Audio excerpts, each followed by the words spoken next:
Bonsoir à toutes et à tous et bienvenue sur 8 Mont-Blanc pour le journal de la rédaction. Nous sommes le lundi 26 août 2019. Voici les titres.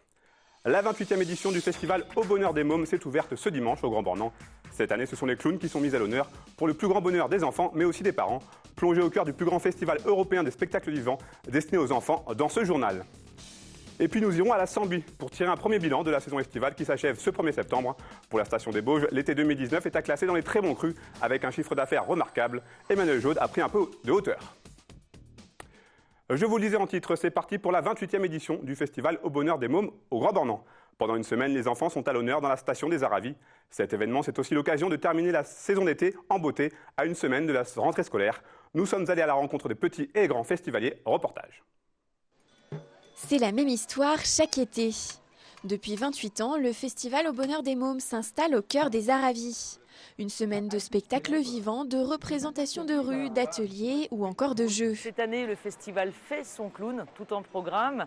Alors on a durant cette semaine environ 85 compagnies qui arrivent de toute l'Europe, de l'international, et qui vont nous régaler. Imaginez un tout petit peu, on a plus de 500 représentations dans la semaine. Alors il y en a pour tous les âges. Des jeunes mamans ou des futures jeunes mamans jusqu'aux arrière-grands-parents. C'est un festival qu'on vit en famille. Et puis on va retrouver toutes les facettes du spectacle vivant. Mime, cirque, clown, bien sûr, puisque c'est notre thème cette année. Mais aussi des espaces de lecture, des espaces de jeu. Et puis surtout, on va vivre un petit moment, une petite bulle de tendresse à quelques jours de la rentrée. Et on sent dans les esprits que tout le monde a envie de vivre cette semaine avec beaucoup d'envie, beaucoup de plaisir. Et ouais, ça démarre super bien. L'Avignon des enfants est le festival d'art vivant destiné au jeune public le plus important d'Europe. Pour cette 28e édition, 90 000 festivaliers sont attendus tout au long de la semaine. Je crois que les enfants, quand on leur enlève l'univers dans lequel ils vivent au quotidien, c'est-à-dire les écrans, et quand on les met dans un autre rythme que celui, souvent des rythmes un peu effrénés, école, activité, les parents, travail, etc. Et les enfants sont extrêmement attentifs, sont curieux, sont joueurs. Et on peut effectivement leur proposer des choses intelligentes et les enfants sont extrêmement captifs. Le temps fort très attendu, ce jeudi rassemblera toutes les compagnies pour une grande parade festive dans les rues du village. Le festival est aussi un rendez-vous incontournable pour des centaines de professionnels venus de toute l'Europe. Parmi eux se trouvent peut-être les talents et les spectacles qui feront le bonheur des mômes l'été prochain. On prend la direction d'Aix-les-Bains à présent. Là-bas, la mairie, en partenariat avec la Sauvegarde pour l'enfance, organise des chantiers jeunes. Objectif de cette opération, proposer une première expérience professionnelle aux jeunes Aixois. Cette année, 32 personnes ont participé tout l'été à ces activités rémunérées. Reportage de Camille Rivollet. Basile et Anna sont là depuis 8 heures. Ils s'activent avec leur outil pour nettoyer le port d'Aix-les-Bains, sous l'œil de Maxime, éducateur. Ils ramassent toutes les algues qui s'accumulent autour des bateaux des plaisanciers. Il y a des moments où il y a vraiment des algues et où c'est physique de remonter tout ce qu'on a. Et puis après, sinon, tourner comme ça, c'est pas vraiment très physique, ça travaille surtout les avant-bras. Mais après, sinon, dans l'ensemble, c'est plutôt facile. Une fois le coup de main pris. Depuis ce lundi matin, les deux jeunes mineurs travaillent 5 heures quotidiennement tous les jours de la semaine. Cette première approche du monde du travail leur permet à la fois de gagner un peu d'argent et de nettoyer leur ville. Je trouve que c'est un bon moyen de faire travailler les jeunes comme moi à 16 ans, parce qu'il n'y a pas beaucoup d'opportunités dans la restauration où c'est tout bloqué et tous les autres secteurs sont bloqués. Donc du coup, ça permet de faire travailler les jeunes qui ont envie l'été. D'abord avoir une expérience professionnelle.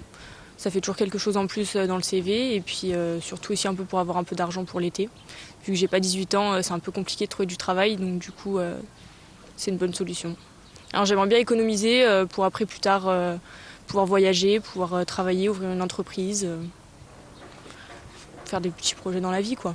Depuis plusieurs années déjà, la mairie d'Aix-les-Bains, en partenariat avec l'association Sauvegarde de l'enfance, propose ces chantiers pour donner envie aux jeunes adultes d'entrer dans la vie active tout en participant à la vie de la commune. Ce qui est intéressant pour nous aussi, c'est de donner une image positive des jeunes pour la ville d'Aix et sur la ville d'Aix en leur faisant faire des choses qui soient valorisantes et qui participent de l'embellissement de la ville. Ça permet aussi de découvrir les exigences du monde professionnel dans un cadre plus souple et plus adaptées, où on essaie d'être à leur écoute et de les accompagner au mieux pour cette découverte. Ramasser des algues, réaliser de la peinture ou encore nettoyer les bords du port, les travaux sont nombreux et permettent au total à 32 jeunes aixois d'avoir un petit emploi le temps d'une semaine, cofinancé par la commune et par l'association Sauvegarde de l'enfance. Parlons tourisme, l'été se termine tranquillement et pour les sites touristiques, l'heure est au premier bilan. C'est notamment le cas dans les stations de montagne. Dans les Bauges, la Sambuie termine sa saison estivale ce dimanche 1er septembre. Un cru 2019 réussi à tout point de vue. Emmanuel Jaude s'est rendu sur place. Ça sent bon la fin de saison à la Sambuie. En effet, à moins d'une semaine de la fermeture intersaison, les acteurs de la station ont le sourire. Tout d'abord car les vacances arrivent, mais surtout parce que le bilan de l'été est très positif et ce, malgré un début de saison timide. C'est la première année où on refuse nos premiers clients. On est trop fiers de le dire. Le mois de juillet était très calme, mais je crois que ça a été partout pareil en France. Et par contre, le mois d'août, on a eu pas mal de demandes, mais c'est la météo qui était moins au rendez-vous. C'est la troisième saison qu'on fait ici à la Sambuie, donc on a quand même de plus en plus de demandes parce qu'on a vraiment un super vol. Puis l'avantage, c'est qu'on n'est que deux dans le ciel ici, on est un petit peu privilégié, on va dire. D'une manière générale, la petite station des Bauges s'en est très bien tirée, cumulant près de 400 000 € de chiffre d'affaires, soit presque autant que l'été 2018, année record en termes de fréquentation.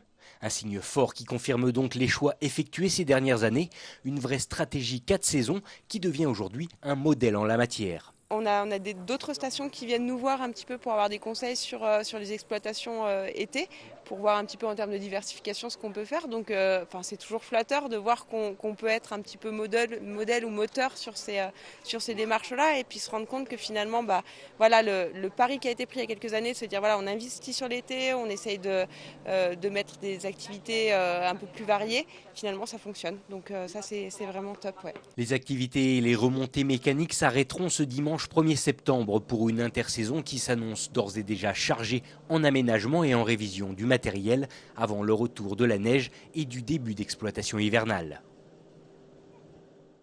Une information routière avant de se quitter, la société d'autoroute Area procède à l'entretien des chaussées du péage d'Aix-les-Bains-Nord du 26 août au 11 septembre prochain. Ces travaux se déroulant de nuit, le diffuseur numéro 14 d'Aix-Nord sera fermé de 21h à 6h du matin les lundis, mardis, mercredis et jeudis.